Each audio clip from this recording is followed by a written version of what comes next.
वागीशाद्यास्सु मनसः सर्वार्थानामुपक्रमे यन्नत्वा कृतकृत्याः स्युः तं नमामि गजाननम्। नारायणं नमस्कृत्य नरं चैव नरोत्तमं देवीं सरस्वतीं व्यासं ततो जयमुदीरयेत्। ज्ञानानन्दमयं देवं निर्मलस्फटिकाकृतिम् आधारं सर्वविद्यानां हयग्रीवमुपास्महे। श्रीवेङ्कटेशं लक्ष्मीशम् अनिष्टघ्नमभीष्टदं चतुर्मुखाख्यतनयं श्रीनिवासं भजे निशम्। गुरुर्ब्रह्मा गुरुर्विष्णुः गुरुर्देवो महेश्वरः गुरुः साक्षात् परं ब्रह्म तस्मै श्री गुरवे नमः। योऽन्तः प्रविश्य मम वाचमिमां प्रसुप्तां सञ्जीवयत्यखिलशक्तिधरस्वधाम्ना अन्यांश्च हस्तचरणश्रवणत्वगादीन् प्राणान्नमो भगवते पुरुषाय तुभ्यम्। ओं नमो वेंकटेशाय। భక్తజన మందారుడిగా, సప్తగిరివాసుడిగా, కలియుగ ప్రత్యక్ష దైవంగా, ఆర్తత్రాణ పరాయణుడిగా, అడుగడుగు దండాలవానిగా, ఏడుకొండలవాడు శ్రీనివాసుడు కార్తీక మాసంలో మనందరికీ కూడా అఖండమైన పుణ్య ఫలములు అందివ్వడం కోసం ఈ కార్తీక మాస దీక్షని తిరుమల తిరుపతి దేవస్థానం వారి ద్వారా మనం శ్రీ వెంకటేశ్వర భక్తి ప్రసార మాధ్యమంలో చక్కగా నిర్వహించుకుంటూ ఉన్నాం. ప్రాతకాలంలో రుద్రాభిషేకం, తదనంతరం చక్కగా ఈరోజు ఉదయం గోపూజాది కార్యక్రమాలన్నింటినీ కూడా వీక్షిస్తూ ప్రత్యక్షంగా మన ఇంట్లోనే స్వామివారు ఉన్నట్లుగా భావన చేస్తూ నిరంతరము ఇప్పుడు ఉన్నటువంటి స్థితి నుంచి మెరుగైనటువంటి స్థితి క్రమంగా వచ్చే విధంగా అందరం కూడా ఆ స్వామిని ప్రార్థిస్తూ ఉన్నాం. ఈ కార్తీక మాస దీక్షలో భాగంగా కార్తీక పురాణము, విష్ణు వైభవం గురించి మనం తెలుసుకుంటూ ఉన్నాం. నిన్నటి వరకు మనం పద్మపురాణంలో సూత మహర్షి, శౌనకాది మహర్షులందరూ కూడా మాకు కేవలము స్కంద పురాణంలోనే కాదు స్వామి, ఇంకా పద్మపురాణంలో కూడా ఈ కార్తీక మాస వైశిష్ట్యం ఉంది అని చెప్పారు కదా, ఆ విశేషాలు కూడా వినగోరుతున్నాము అంటే ఎంతో ఆనందించినటువంటి సూత మహాముని అలనాడు శ్రీకృష్ణ పరమాత్మ సత్యభామకు చెప్పినటువంటి అద్భుతమైన కార్తీక మాస వైభవం గురించి, మహాత్మ్యం గురించి చెప్పడం మొదలుపెట్టి అందులో నారదుడు ఆ పారిజాత పుష్పాన్ని తీసుకువచ్చి ఇవ్వడం కృష్ణ పరమాత్మకు, అప్పుడు కృష్ణ పరమాత్మ సత్యభామకు ఇవ్వకుండా ఉండడం, అది తెలుసుకుని సత్యభామ ఎంతో ఆగ్రహానికి గురై చివరకు ఆ వృక్షాన్నే కావాలని పట్టుబట్టడం, అప్పుడు శ్రీకృష్ణ పరమాత్మ గరుత్మంతుని తలుచుకోగానే ఆయన ప్రత్యక్షమవ్వడం, సత్యభామతో సహితంగా స్వర్గానికి వెళ్ళి దేవేంద్రునితో అనేక విధాలుగా ముందు అడిగినా అనే పిదపట యుద్ధానికి కూడా సిద్ధమయ్యి ఆ యుద్ధంలో ఆయన తన ఓటమిని ఇంద్రుడు ఒప్పుకోగా ఆ వృక్షాన్ని తీసుకువచ్చి సత్యభామ యొక్క ఇంటి పెరటులో పెట్టడం. అప్పుడు సత్యభామ ఎంతో ఆనందంతో, స్వామి నాకు ఇటువంటి భాగ్యం సౌభాగ్యం కలగడానికి, నిరంతరము మీ యొక్క సాన్నిధ్యం ఉండడానికి కారణం ఏమిటి స్వామి? గత జన్మలలో నేను చేసుకున్నటువంటి పుణ్యం ఏమిటి? అవన్నీ నాకు తెలియజేయండి. నిరంతరము మీతో ఉండేటువంటి సౌభాగ్యం కలిగే విధంగా నాకు ఆ విశేషాలన్నీ తెలియజేయండి స్వామి అని అడగడం. కృష్ణుడు ఆనందంతో తప్పకుండా నీకు ఆ విశేషాలను తెలియజేస్తాను అని చెప్పి పూర్వజన్మ వృత్తాంతాన్నంతటినీ చెబుతూ కార్తీక మాసంలో నీవు తులసిని పూజించడం చేత నీ భర్తకు అలాగే నీ తండ్రికి కూడా చెయ్యవలసినటువంటి క్రియలన్నీ శ్రద్ధగా చేస్తూ అన్నిటినీ మించి కార్తీక మాస దీక్షను నీకు అనారోగ్యంగా ఉన్నప్పటికీ కూడా లెక్క చేయకుండా చేయటం చేత ఇంతటి భాగ్యం సౌభాగ్యం కలిగింది. అలనాడు తులసిని నువ్వు చక్కగా ఆరాధించావు కాబట్టి ఈనాడు ఈ కల్పవృక్షం పారిజాత వృక్షం నీ ఇంట పెరటిలో వెలసింది. అలాగే నీ భక్తికి శ్రద్ధకి మెచ్చి నేను సాక్షాత్తు నీకు వరుడుగా అవతరించి అంటే నిన్ను వివాహం చేసుకుని నీకు భర్తగా ఎల్లవేళలా ఉండేటువంటి సౌఖ్యం కలగడానికి ఉన్నటువంటి కారణాలన్నిటినీ కూడా వివరించడం జరిగింది. తద్వారా ఈ కార్తీక మాస వైభవం గురించి చెప్పాడు. ఇలాగే ఈ కార్తీక మాసంలో ఉన్నటువంటి ఇంకా విశేషాల గురించి అడుగుతూ ఉంటే ఆ సత్యభామకు స్వామివారు చెబుతూ, స్వామి, మాసాలలో ఒక కార్తీక మాసానికే మీరు ఎందుకు అంత విలువివ్వడం జరుగుతోంది? దీనిలో ఉన్నటువంటి ఆంతర్యం ఏమిటి? ఎందుకంటే సమస్త కాలములు కూడా మీ అధీనంలో ఉన్నటువంటివే కదా. విశ్వేశ్వరం త్రిభువనైక నిదానభూతం కృష్ణం ప్రణమ్య వచనం నిజగాద సత్య. ఆ శ్రీకృష్ణ పరమాత్మకు నమస్కరిస్తూ అడిగింది, సర్వేపి కాలావయవాస్తవ కాలస్వరూపిణ. అసలు కాలస్వరూపానివే నీవు, అంతా నీ అధీనమై ఉన్నప్పుడు, కాలమంతా నీధైనప్పుడు ప్రత్యేకించి ఈ కార్తీక మాసానికి ఎందుకు అంతటి విలువ, దీని వైభవం ఏమిటి అని అడిగితే అప్పుడు శ్రీకృష్ణ పరమాత్మ, సాధుపృష్టం త్వయా కాంతే శృణుష్వ ఏకాగ్రమానస. చాలా చక్కని ప్రశ్న వేశావు. చాలా ఏకాగ్రతతో నేను చెప్పేటువంటి అంశాలను శ్రద్ధగా విను భామా అంటూ ఆమెకు ఈ వైభవాన్ని వృత్తాంతాన్ని చెబుతూ ఉన్నాడు స్వామి. ఒకప్పుడు పృథు మహారాజుకి అలాగే నారద మహర్షికి మధ్య జరిగినటువంటి సంవాదం గురించి చెబుతాను నేను. పృథోర్వైన్యస్య సంవాదం మహర్షేర్నారదస్య చ. అక్కడ పృథు మహారాజుకి నారద మహర్షి చెప్పడం జరిగింది. ఏమిటి అంటే, శంఖుడనేటువంటి ఒక రాక్షసుడు త్రిలోక కంఠకుడై దేవతలను జనులను వీరందరినీ కూడా హింసిస్తూ దేవేంద్రాదులందరిపై కూడా యుద్ధంలో విజయం సాధించాడు. విజయం లభించింది, స్వర్గం తన యొక్క అధీనమైంది. అంతటితో తృప్తి పొందాడా శంఖుడు? తృప్తి పొందలేదు.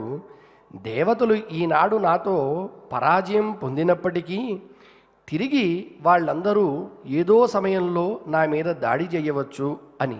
నిజానికి పరాజయం పొందినటువంటి దేవతలందరూ ఎక్కడికి వెళ్ళారు అంటే, బంధుగణంతో కలిసి వారందరూ కూడా మేరు పర్వతం యొక్క గుహలలోకి వెళ్ళి తలదాచుకున్నారు. అయినా శంఖుడి యొక్క పంతం తీరలేదు. ఇంకా హింసించాలి అని అసలు మూలాన్వేషణం చేయడం మొదలుపెట్టాడు. పదవులు పోయినంత మాత్రాన్న ఊరుకుంటారా వీళ్ళు? ఏదో రకంగా తిరిగి తమ శక్తిని కూడగొట్టుకుంటారు. ఆ శక్తికి కారణం ఏమిటి అని ఆలోచించి, వేదములే వారి శక్తికి కారణం.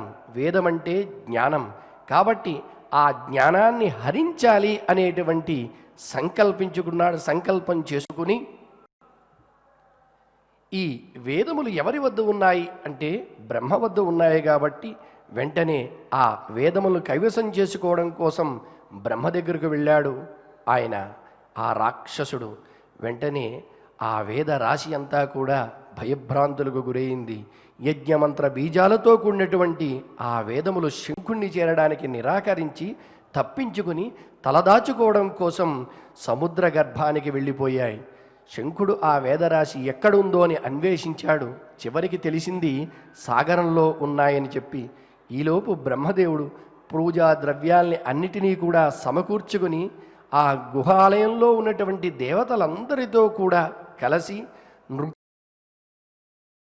పరమ పురుషుడైనటువంటి పరమాత్మ పరంధాముడైనటువంటి శ్రీమన్నారాయణ్ణి మేలుకొలపడం కోసం, ఎందుకంటే స్వామి యోగ నిద్రలో ఉన్నాడు, ఆ శ్రీహరిని మేలుకొలిపేటువంటి ప్రయత్నాలు చేశారు. అనేక విధాలుగా స్తుతించారు స్వామిని, స్వామి వైభవం గురించి కీర్తించారు. అప్పుడు యోగ నిద్ర నుంచి స్వామివారు నిదురలేచారు. నిదురలేచిన వెంటనే ఆ స్వామికి షోడశోపచారాలతో పూజించారు. అందరూ కూడా శరణాగతి చేశారు. అలా దేవతలందరినీ వీక్షించాడు. ఒక్కసారి ఆ స్వామి వీక్షించి, అయ్యా, మీరు చేసినటువంటి ఈ ఉపచారాలకు, నృత్య గీతాది సేవలకు అన్నిటికీ కూడా నాకు చాలా ఆనందం కలిగింది. నన్ను ఈ కార్తీక శుద్ధ ఏకాదశి తెల్లవారు జామున మేలుకునే విధంగా చేశారు అంటే ఈరోజు చాలా పరమ పవిత్రమైనటువంటిది. అదే రోజున మనం ఉత్థాన ఏకాదశిని అంగరంగ వైభవంగా మనం జరుపుకోవడం జరిగింది. ఈ రోజున ఎవరైతే ధూప దీప సుగంధ ద్రవ్యాదులతో, నృత్య గీత వాద్య నామస్మరణాదులతో, షోడశోపచారాలతో కార్తీక శుద్ధ ఏకాదశి ప్రాతర్వేళ నన్ను సేవించినటువంటి వారందరికీ కూడా నేను ప్రియుణ్ణవుతాను. తిరిగి వారికి నా సాన్నిధ్యాన్ని ఇస్తాను. వారికి సకల విధములైనటువంటి సుఖ సౌఖ్యాలను ఇస్తానయ్యా అని మంత్రబీజ సమాయుక్తములైనటువంటి ఆ వేదములు ఉదకగతమై ఉన్నాయి, సముద్రంలో ఉన్నాయి.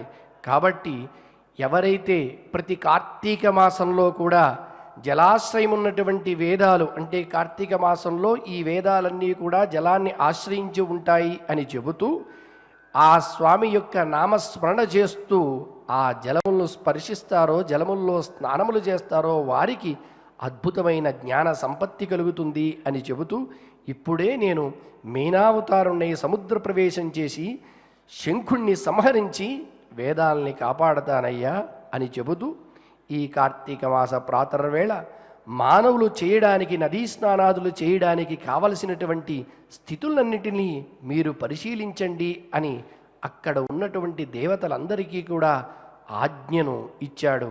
ఓ దేవేంద్ర, నీవు కార్తీక వ్రతాన్ని ఎవరైతే ఆచరిస్తారో వారికి నీవు ఏ రకంగా అయితే స్వర్గానికి అధిపతి అవుతున్నావో, నేను ఏ రకంగా వైకుంఠానికి అధిపతినవుతున్నానో వారు కూడా పుణ్యలోకాలన్నిటికీ కూడా అధిపతులయ్యే విధంగా చూడు అని ఆయనకు ఆజ్ఞ చేశాడు.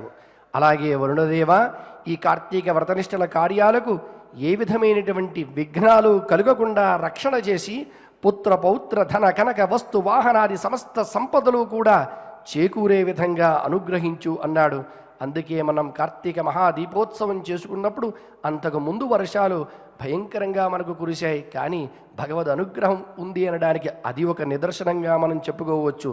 అలాగే ఓ కుబేర, నీవు ఈ కార్తీక వ్రతాచరణం చెయ్యాలని సంకల్పించుకున్న వారి వద్దకు వెళ్ళి వారికి ఏ విధమైనటువంటి లోటు లేకుండా ధనధాన్యాది విషయాలలో వారికి సకల సదుపాయాలు చేకూర్చవయ్యా అని ముక్కోటి దేవతలారా, మీరందరూ కూడా ఈ కార్తీక వ్రతాన్ని జన్మవ్రతంగా భావించి విద్యుక్త విధానంగా అందిస్తారో వారందరూ కూడా మీ చేత పూజింపబడతారు. అంతటి ఉన్నత స్థితి కలుగుతుంది. అంతేకాదు, ముఖ్యంగా ఈ కార్తీక వ్రతాన్ని, అందులో ఏకాదశి వ్రతాన్ని గనక శ్రద్ధగా చేసినట్లయితే వారికి సామాన్యంగా ఇతర యజ్ఞములు, యాగములు, తపస్సులు చేయడం వల్ల కలిగేటువంటి స్థితి స్వర్గాది స్థితులు పొందడం, స్వర్గకామో యజేత అనేటువంటి యజ్ఞ నిర్వహణ చేయడం ద్వారా, కానీ ఈ కార్తీక వ్రతాన్ని ఎవరైతే ఆచరిస్తారో వారికి అంతకు మించినటువంటి ఫలాల్ని, అంటే నా వైకుంఠ పదాన్నే వారికి ఇస్తానయ్యా,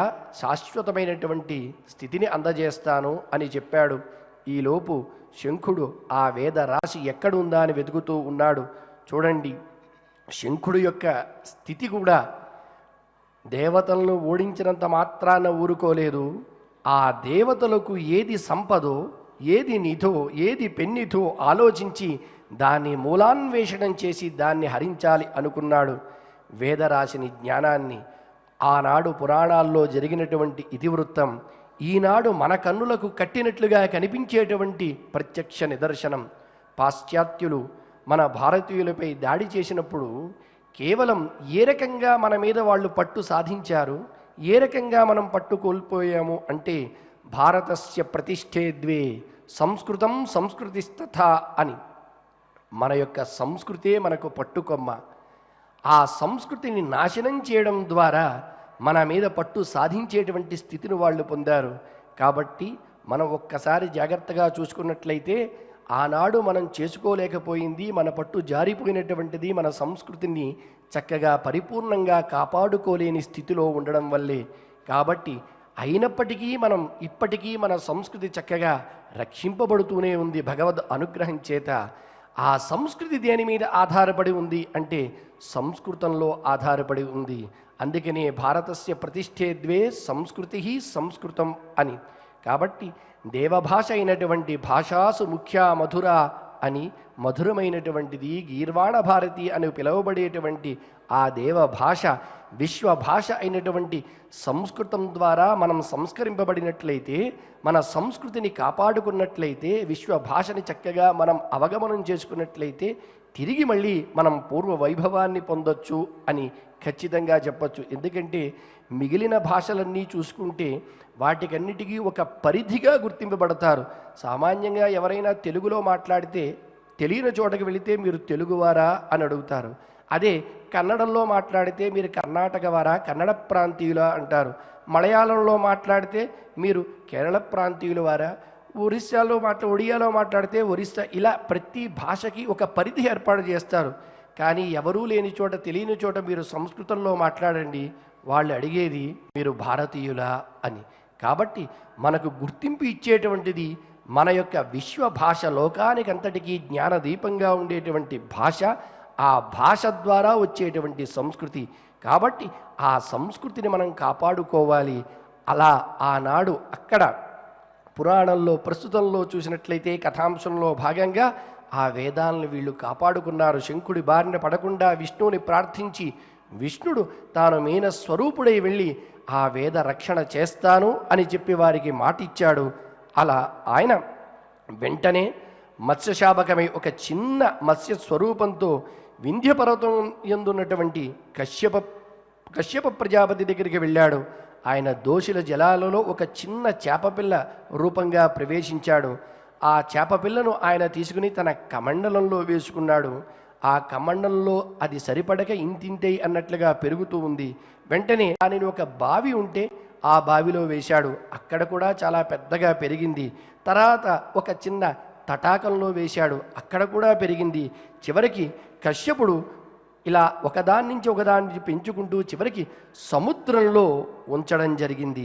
అక్కడ మత్స్యమూర్తి విపరీతంగా పెరిగి శంఖుడు ఎక్కడున్నాడో గుర్తించి అతన్ని వధించి తన చేతి శంఖంగా మలుచుకుని ధరించాడు.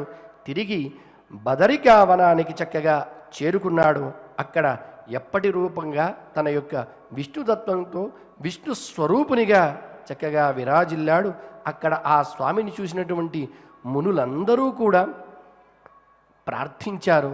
ఆ దివ్య దర్శన భాగ్యానికి ఎంతో అద్భుతమైనటువంటి రోజు కదా, స్థితి కదా అని చెప్పి కీర్తించారు.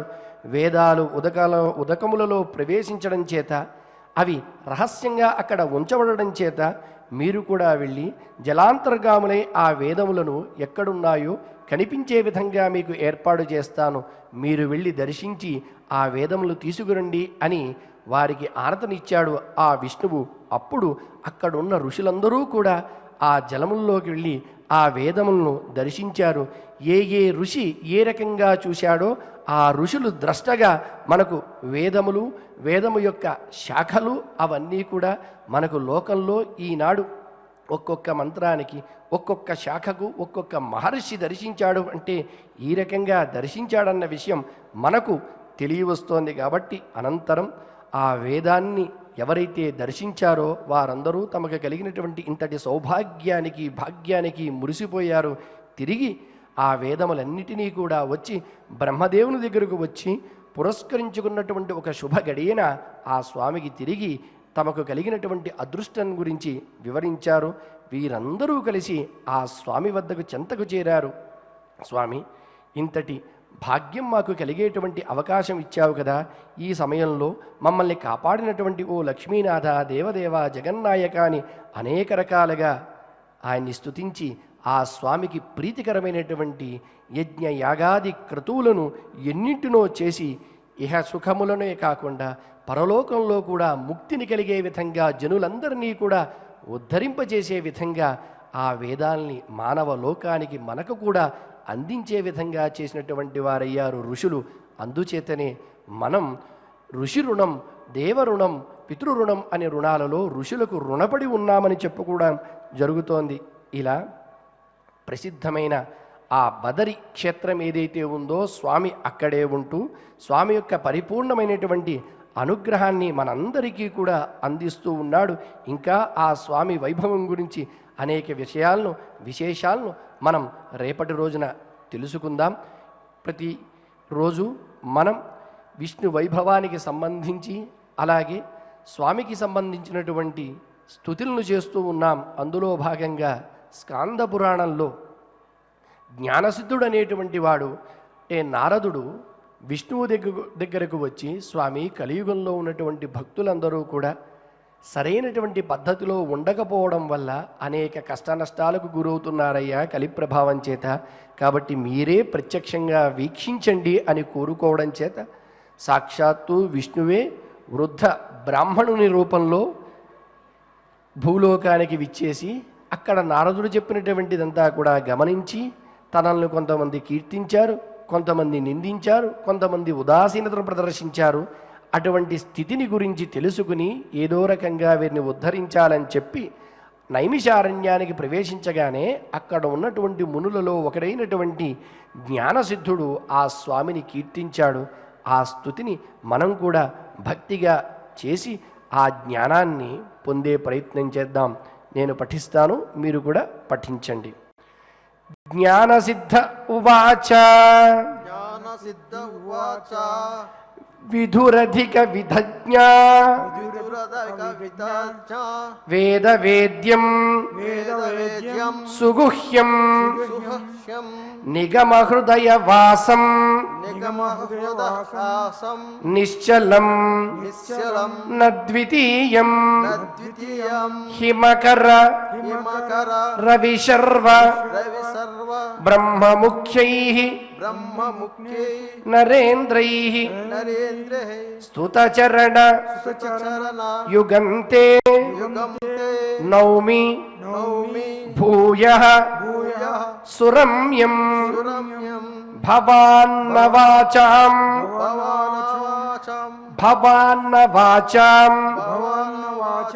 విషయోసి నిత్యం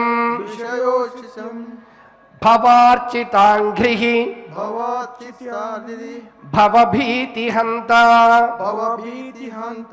భవార్ణస్థైః సతతం భవాద్యైః స్తుత్యో భవద్భూధర